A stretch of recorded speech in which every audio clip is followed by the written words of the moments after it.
The American Physical Society is committed to helping strengthen the physics community while staying connected with the most recent developments in the physics world. That's the mission of the APS 2024 March Meeting.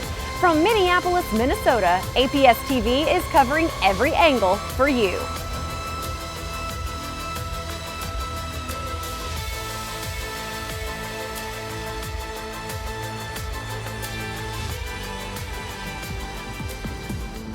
Welcome back to our fourth and final day from the 2024 APS March Meeting. This is APS TV and I'm your host, Autria Godfrey. All week long, we've been highlighting the advances over the last 125 years since APS's inception. Well, today we are opening it up to the wide world of physics. We get started today with our must-see sit-down interview with an expert from the National Institute on Aging. Although we've used this method quite a bit, we're still very actively developing additional advanced methods. We're moving beyond just the Bayesian method into other more sophisticated techniques in solution of inverse problems. How quantitative MRI is providing a clearer picture of the aging brain. And how exactly is the APS setting the standard for scholarly communications? We take a closer look at purpose-led publications. So in the Quantum Internet Alliance, we're working on building a prototype network that links two metropolitan networks over more than 500 kilometers by the end of 2029 in fiber. Bringing a large-scale quantum internet to the masses, our expert explains how it's possible. And we wrap up our tour of the outstanding organizations finding innovative ways to take physics into the future. There's a lot to see on this final day, and we are making sure you never miss a minute. You can always find the latest APS TV episodes airing on the TVs throughout the Convention Center, on the in-house channels at several select partner hotels, on the March Meeting website and on the virtual platform, on the March Meeting app, on our YouTube and X social media channels, or you can scan the QR code here.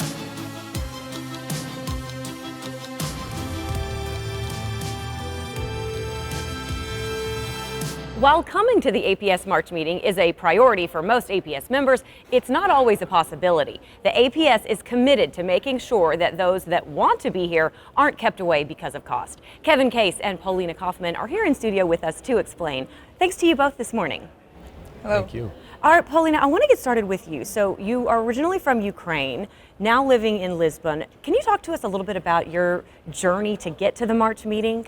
Sure. I came to March Meeting from Lisbon, but if I came from Ukraine, it will be much more harder. And I think that's the reason why there are so less Ukrainians and other people. If I went from Ukraine, it would take 4 days at least. Oh, wow. Yeah, because we don't have plane connection anymore, and it would take, for the beginning, 22 hours to reach the border with Poland, and then you go more and more, and it's big problems and difficulty which Ukrainian people face too. If you were living in Ukraine right now, do you think you would be here today? I am not sure, because to earn Ukrainian people need visa, and we cannot earn it right now in Ukraine.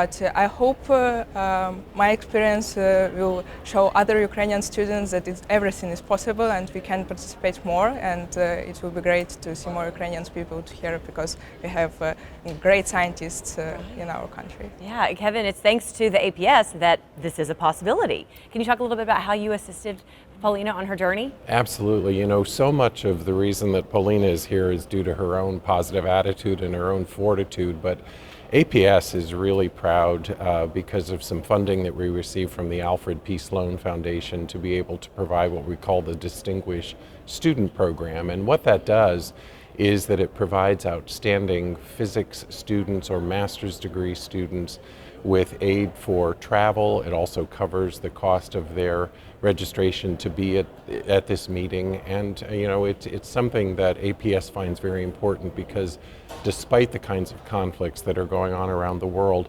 science needs to continue, and it's programs like this that help to get bright young minds like Paulina here to share their information and to collaborate, because that part of our universe can't stop. Right. You mentioned the conflicts going on around the world. Sometimes that's when science is most needed, truly. Paulina, let's go back to the conflict, that's going on right now in the Ukraine, you were actually logging on in March of 2022 to the online virtual platform for the APS March meeting when the Russian invasion happened. Can you talk a little bit about that, what it was like? I was shocked, and I already registered, and when the war started, I was so disappointed what I have to do. But thankfully for my supervisor, he said, life is going, we need to work more. And I participated to APS for the first time. We escaped from my home city because it was not safe, absolutely. And I stayed in a village with a low internet connection, in a small house with a huge amount of people where all our family stayed together. At night, I was presenting, looking for other information. I understood that it's a great opportunity to earn as much as I can and also don't think about bad things at that time. Yeah, right. Great distraction. Yes, yes. Kevin, how many stories like Paulina's do you hear as Director of Development for APS? We hear a lot of those stories, and that's what really encourages us to do more, because that means that more science is being shared at events like this. We have programs like the National Mentoring Community that's matching people who've been in the field for long periods of time with young people who are just starting their careers. We've helped physics departments around the world with support to keep more women and minorities in the field of physics, because APS really believes that what we have to do is not only inspire young people to get interested in science and physics specifically, but we want to make sure that we're guiding them through every step of the process from when they begin their physics career to when they advance in their career. So we're thrilled to have those opportunities to do that, so folks like Paulina can participate in important events like this. Right. It's your first time in person at a March meeting. Can you talk a little bit about your research? You're going to be presenting, correct? Yes, I will present poster. Actually, it's today. It's from 2 till 5 p.m. My research now is about quantum system, two-level quantum system qubit, which interacts with graphene in specific conditions, and what interesting results of behavior we can obtain. And why do you feel that your research is so important, and why is it so important for you to continue that in the midst of what's going on in your home country right now? Science is important everywhere, in any time, and my research is important because I would say that quantum computing and all this is quite hot topic, and it's interesting, and I would say that I'm doing it not only because it's important, but also because I like it and I'm interested in it, and it's a great opportunity to be here in person. Wonderful. Well, Kevin, I'm sure the need is always there when it comes to making sure other people like Paulina can get to these meetings. What do you want people to know? It is. It's very important. And we have about 3,000 of our members who make it a priority each year to donate to support to programs like this. And one of the things that we want to encourage even more members to do is to go to our website, aps.org/donate, and contribute, and you can designate where you want to see your funds go to programs like the Distinguished Student Program or to the mentoring program or whatever inspires you the most as a member of this community. Wonderful. Well, thank you so much for all of the work you've done and getting her here. And Paulina, good luck today with your presentation. Thank you very much. We get started in Switzerland today, where Terra Quantum aims to tackle the most complex technological problems, enhancing practical performance and security by delivering quantum utility across a variety of industries and problem types. We call us a quantum as a service company, like software as a service, making quantum accessible for our target clients as soon as there is capable hardware available. The attention will shift to the application side. Our USP here lies in something which we call hybrid quantum computing, and that means in particular that we do simulate the quantum hardware. We simulate the qubits to create a hardware platform where we can run our quantum software on it already today. We differentiate in terms of our close attention to what our customers want, and have found a business model which can deliver value today.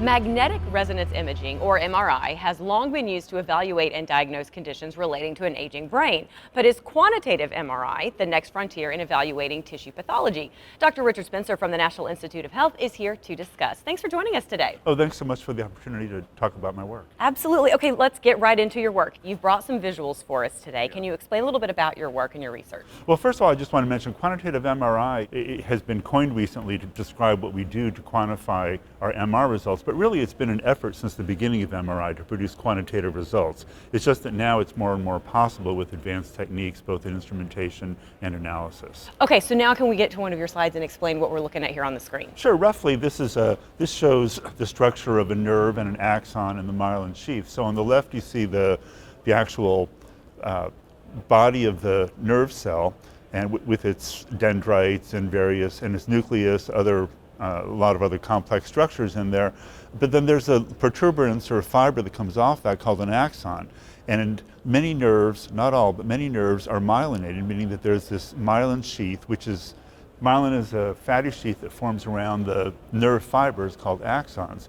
And it really has two functions. One function is to potentiate electrical transmission along the axon. In other words, it helps speed up the transmission and create accurate transmission. It also forms a protective shell around the axon, so it saves it from degradation. When that myelin sheath is degraded, what happens is the nerve transmission is interrupted or doesn't go as efficiently or as quickly, and in later cases or at later stages, the axon itself and the nerve itself suffer damage that can be irreparable. So what are the challenges in trying to measure myelin? It doesn't have its own intrinsic signal. We see myelin through seeing water. So what a lot of people don't realize is that all of MRI, or I should say 99.5% of MRI, is based on mapping water. It's just water. So no matter what tissue we're looking at, we're always looking at the water in that tissue. In the case of myelin, we look at the water inside these sheaths. And so your solution to... So our solution to this is to look at the full signal. The MRI device generates a certain kind of electrical signal. And one of those kinds of signals can look like a decaying exponential, for example, which is a curve that looks like this. Only instead of this curve emanating from one type of water molecule, there can be 2 or even 3 different components inside that decay curve. And our challenge is to dissect those from each other so that we can specify which part is from myelin, which part is from non-myelin water. And so can you give us an example of some of the results that you found using this process? So these are all myelin water fraction maps. So again, myelin water fraction, coined by Alex McKay in the 90s, is a quantitative way to look at the amount of myelin in a way that really is proportional to the signal that we see. The young unimpaired is sort of the standard. That's what we would all like to see. Older, you can see there's a loss of myelin with a much less bright yellow coloration throughout, mild cognitive impairment, which is a condition that can be viewed as either a stable condition of impaired thought or a precursor to things like Alzheimer's disease. But we begin to see focal loss of myelin, where you see these more brightly colored regions being replaced by some of the darker blue. In Alzheimer's, that progresses to an even greater extent, and then vascular dementia has patterns very closely related to Alzheimer's. And this work was done in conjunction with my colleague Mustafa Burhara at the NIA. How promising are these results to you? Well, I think that these are very promising. These are still early in the sense that although we've used this method quite a bit, we're still very actively developing additional advanced methods. And that's the work that I'll be primarily presenting here tomorrow in my talk, where we're talking about, we're moving beyond just the Bayesian method into other more sophisticated techniques in solution of inverse problems, really more in the area of applied mathematics. Do you think quantitative MRI will eventually become the gold standard when it comes to treating brain health? I think so, and I think in the world of myelin it's especially exciting because for the first time there are actually therapies on the horizon to actually treat demyelinating disease. I should mention that myelin loss occurs throughout life, but there's intrinsic body processes that will regenerate the myelin. They require a lot of cellular energy though, so they can't always keep up. And when that falls into disarray and the balance between repair of myelin and degradation of myelin goes the wrong way, then you can end up with clinical disease. But I think these methods are going to be even more important as therapies are developed and patients have to be followed therapies have to be titrated and adjusted to their clinical response as well as to their imaging response. So I'm very excited about the possibilities for this kind of work. Well, we're very excited that you're here and that you're going to be presenting, and we certainly appreciate all of your research and for your time today. Thank you very much. Oh, thank you very much. China's Institute of Plasma Physics is dedicated to magnetically controlled fusion energy research. Check out the world's first fully conducting tokamak device. Our institute, founded in 1978, we focus on the fusion energy research, including the high-temperature plasma and the fusion engineering technology. Our roadmap, we have 3 steps. The step 1, we operation the yeast. Now we join the ITER and the construction of our craft. Yeast means experiment advanced superconductor tokamak. This is a plasma physics research. This machine can contribution for global fusion community. Test debate. I think it's very important. We hope the industry involved, we together to push this fusion energy move ahead. The one world, one fusion, working together. This is a project. It's difficult, so we need to shoot together.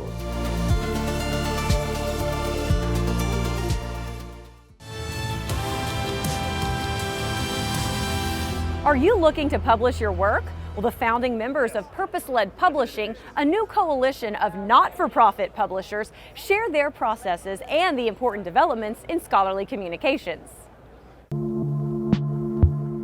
The reason that we publish journals is to disseminate information and to improve science and to communicate science. There are many models for doing that. One is a model where it's about making money, and the other is about where it's about enforcing and increasing science.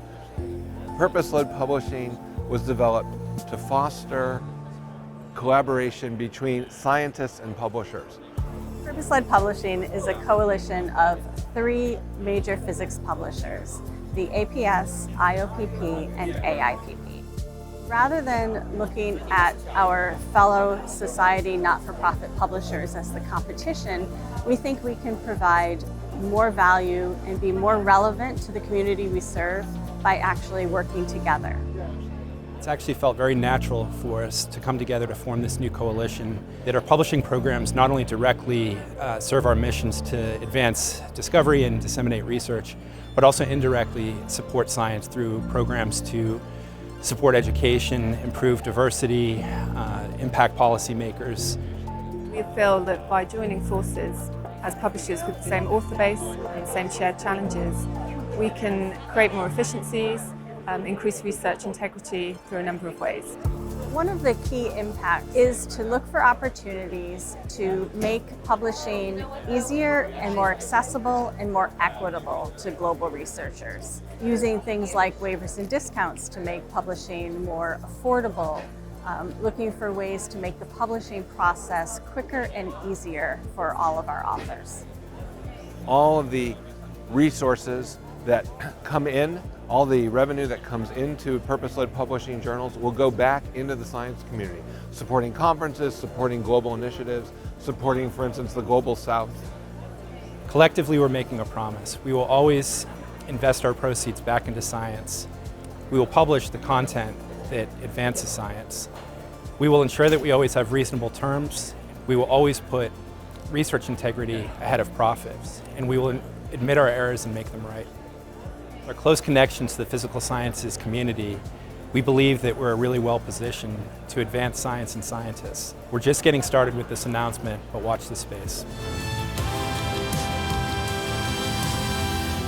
Quantum Valley Ideas Laboratories is a unique applied quantum research lab that takes a novel approach to addressing the innovation problem in the development of quantum technologies known as crossing the valley of death.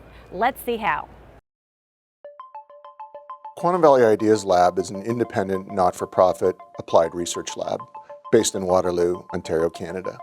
We look for interesting ideas in quantum sensing and bring those ideas in-house and invest in them for 3 to 5 years to take those ideas towards a commercial-ready prototype and eventual commercialization. When you think about the places that you normally find quantum technology research being done, it's usually in an institution like maybe a university or something academic. But we're always focused more on the applicability of what we're going to be doing here rather than just looking at it from a pure science perspective. What brought me to QVIL is the promise of doing something that has an immediate impact. This is a good example of how Ideas Lab differs from other laboratories as we would take our technologies off of a tabletop, out of a laboratory, and then transition them to a spin-out company.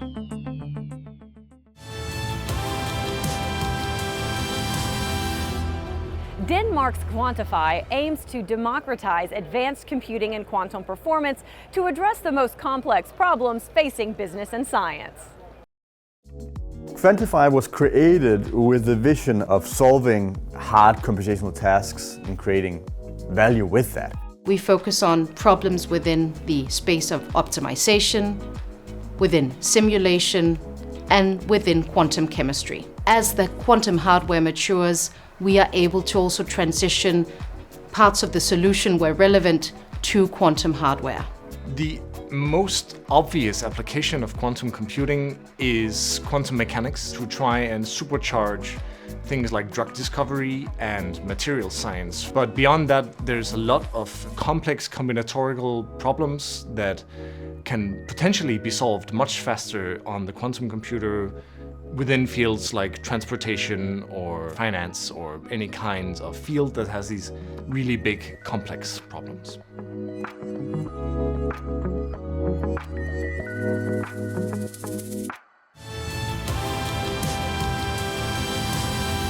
Get ready to explore the quantum frontier at the University of Wisconsin-Madison, where innovation meets excellence in quantum computing research.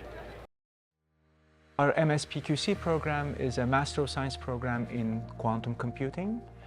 It was established in 2019 and it was the first program in the United States that is specifically dedicated to quantum computing and quantum information science. WQI is basically an institute that brings together all the quantum researchers across campus. It also has affiliation to the broader quantum ecosystem in the Midwest, whereas MSPQC is an actual degree program that provides training, and this will be a master level degree that's granted to students who are really interested in being exposed to the science and engineering aspects of quantum computing and quantum science and technology in general. The field of quantum computing has been growing rapidly over the last 2 decades. We now have many companies in industry working on quantum computing related products, and it is very exciting to be preparing these students in this exciting field.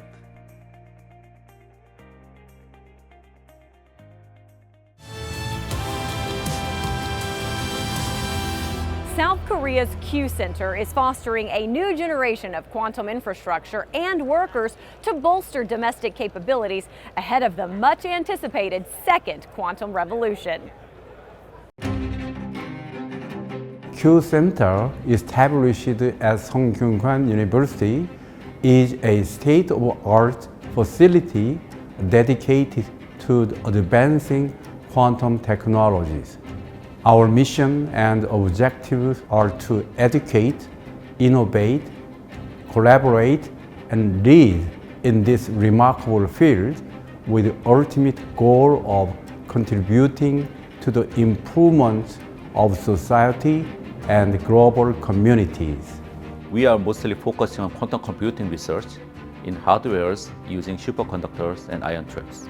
If we have a big and powerful quantum computer in the future, it can be used in a wide range of applications, including finance, material science, and optimization, and cryptography.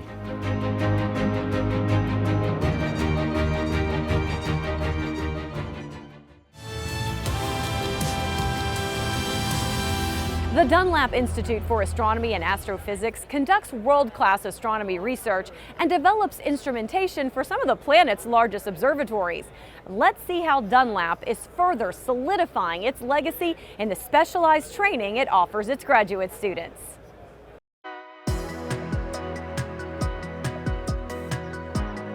Originally, there was an observatory just north of the city of Toronto called the David Dunlap Observatory. It was built in the 1930s. It was operational shortly after that. When the observatory site was no longer competitive, the Dunlap Institute was created to continue that legacy of doing novel research and building new astronomical instruments that could revolutionize astronomy. I envision the Dunlap Institute being at the forefront of technology development and discoveries in astrophysics, and also being a world hub for training the next generation of astronomers that are going to lead these discoveries. I really think that there's a lot of people here who have a lot of ambition and passion in different areas, and it's really exciting to know that like any dream that I have, it's not off the table.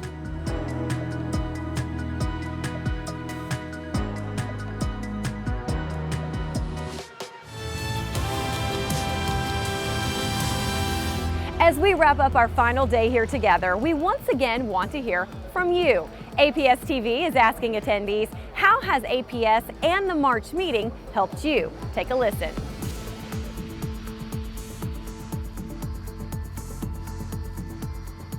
It's been so great to talk to different physicists, especially physicists in slightly different disciplines, and to see all of the exciting physics going on. It's also, I have collaborators from all over the country, and so it's so fun to be here in the same space, you know, getting to know them as people, not just as scientists. You get to see the latest research that is going on in your field. I was able to figure out how the technology is going with this quantum information science field.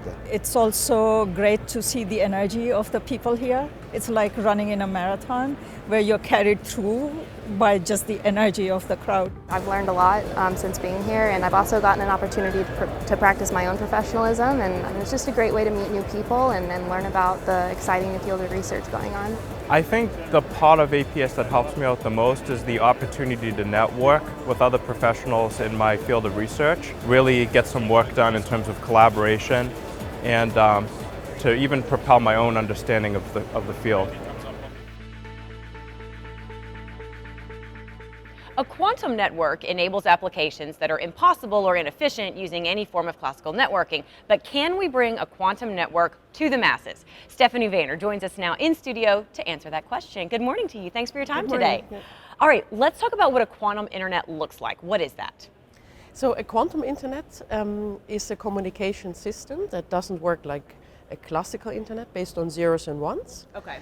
But it works with quantum bits or qubits. Okay. They can also be entangled with each other over this network. And this allows us to do things that are either impossible or inefficient on a classical network today. So how would a quantum internet differ for the user compared to what we have today? What difference would we see? In the ideal world, the user would not see very much of the quantumness at all. Okay. But of course, the things that the network can deliver to the user, or the functionalities that it can enable, would be quite different. One of the most famous applications of quantum communication is secure communication. That is fundamentally untappable. There's many other applications, for example, in forms of load balancing on a network to make the network itself more efficient, to solve communication problems more efficiently. So for example, if we want to find out what is a good time to have this interview, one can ask the question, well, how many bits do I need to send back and forth in order to solve this question? Okay. So such things can be done sometimes using exponentially fewer quantum bits than classical bits. Interesting. So what is the biggest challenge then in making this a reality? I think the biggest challenge actually is to make entanglement, so this basic property that kind of two quantum bits have, that the quantum internet runs on. So all these applications that the internet enables come from the properties of this entanglement, to make that faster. How close do you think we are to making the quantum internet a reality? So I think unlike in quantum computing, that is a bit of a step function. So like I have to make a quantum computer that has so many qubits and that is so powerful that it can beat the best classical supercomputer. So it's a bit of an all or nothing regime. A quantum internet or quantum communication is a bit more gradual. So if I only want to do secure communication, And I'm happy to do that at like shorter distances, so meaning around 100 kilometers in fiber. Then you can actually buy this technology today. So you can order one, you can plug a fiber in, and then you can make secure communication. So it's accessible. But secure communication is nice, but there's many other things we want to do. So in the Quantum Internet Alliance, we're working on building a prototype network that links two metropolitan networks over more than 500 kilometers by the end of 2029 in fiber. You're also bringing researchers together from Europe and from really all over the world to work on this. Why is that important? Why do we need that collaboration? So I'm the director of the Quantum Internet Alliance. And I try to bring people together actually because building this technology is very complicated. That requires like a lot of different things, ranging from enabling technologies on lasers, of actually building a quantum memory, to building the software to control that, to actually put it in a box that it can eventually be deployed. Right. Is super complicated. Together with the Quantum Internet Alliance, we've defined this moonshot mission, this technical mission of building this prototype network all together. I try to bring together things on the technical side by, actually defining together with everyone this moonshot mission that we want to accomplish. But also on the other side, I think it's very important to try and bring together everyone here, researchers from different disciplines, industries from different parts on the value chain. And I think not just in Europe, but also in the US. You talked about making this technology accessible. Moving forward, how do we make sure that this technology is accessible for everyone? So I think it's very important that as many people as possible get access to this technology as early as possible. I would like to actually make a call for action for everybody to actually try and build this technology, not just for academia or for, say, the big mission, like our moonshot project of building this prototype network. Right. But actually also to very focus strongly on building technologies that people can program and play with and deploy themselves to run, say, simpler applications like secure communication and develop that technology further themselves. Fascinating. Well, thank you so much for your time today. Thank you for all of your work and good luck this week. Yeah, thank you very much. Now we turn to the groundbreaking exploration of the National Energy Research Scientific Computing Center. Join us as we uncover the pivotal role NERSC plays in advancing climate modeling, materials research, and a host of scientific endeavors with global impact. NERSC is the National Energy Research Scientific Computing Center. It's the mission, HPC and data facility for the DOE Office of Science. We are responsible for supporting supercomputing and data analysis for any scientist who works for the Office of Science. Anyone who needs that kind of scale of computing and data resources, they can come to NERSC and we'll help them get their science done. Perlmutter is our current production system. It's the first system that we've deployed that was designed specifically for both simulation and modeling and for large-scale data analysis. It's one of the best supercomputers in the world for AI, and we've seen lots and lots of different applications. We have thousands of users running hundreds of codes doing leading-edge science on it.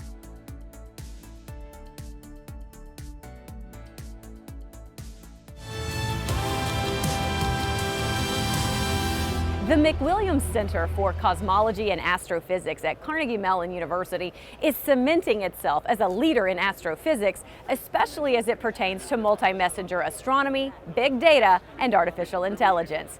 Rather than relying on data collected by others or algorithms designed by others, the McWilliams Center has partnered with the Vera Rubin Observatory to collect its own data and has developed its own data sorting algorithms in-house. We live in an extraordinary time of progress, of discovery in astrophysics and cosmology. And Carnegie Mellon University and the McWilliams Center for Cosmology and Astrophysics are placed in the best sort of conditions to carry out this research. The centers really lies at the crossroads of new scientific discovery in astrophysics, in cosmology, but also in data science, in AI, in machine learning. We've developed simulations that we couldn't even dream of 5 years ago. We now have a team that can both handle the data, develop new physics-based simulations, and place ourselves in a in a really sweet spot to probe the cosmos through multi-messenger astrophysics in a unique way.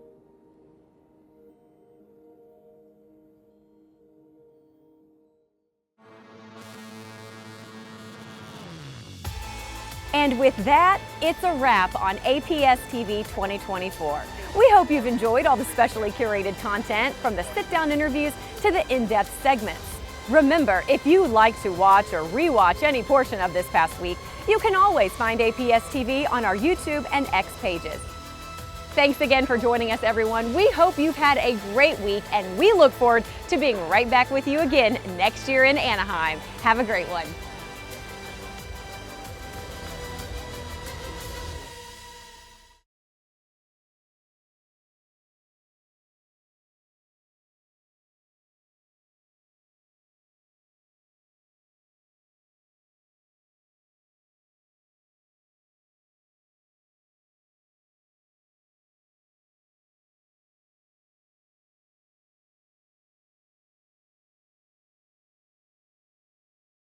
Hello, I'm Stephen Horn. And I'm Atria Godfrey. Welcome to Agents of Tech, where the future of science meets the breakthroughs of today. We're bridging the gap between science and society, bringing you the very latest from the greatest minds shaping tomorrow. Because technology is for everyone, and we are all about the awe-inspiring moments shaping our future. Agents of Tech, where curiosity meets innovation. Join us on this incredible journey. Subscribe and listen on Spotify, Apple Podcasts, or your favorite platform, and stay updated with new discoveries every month.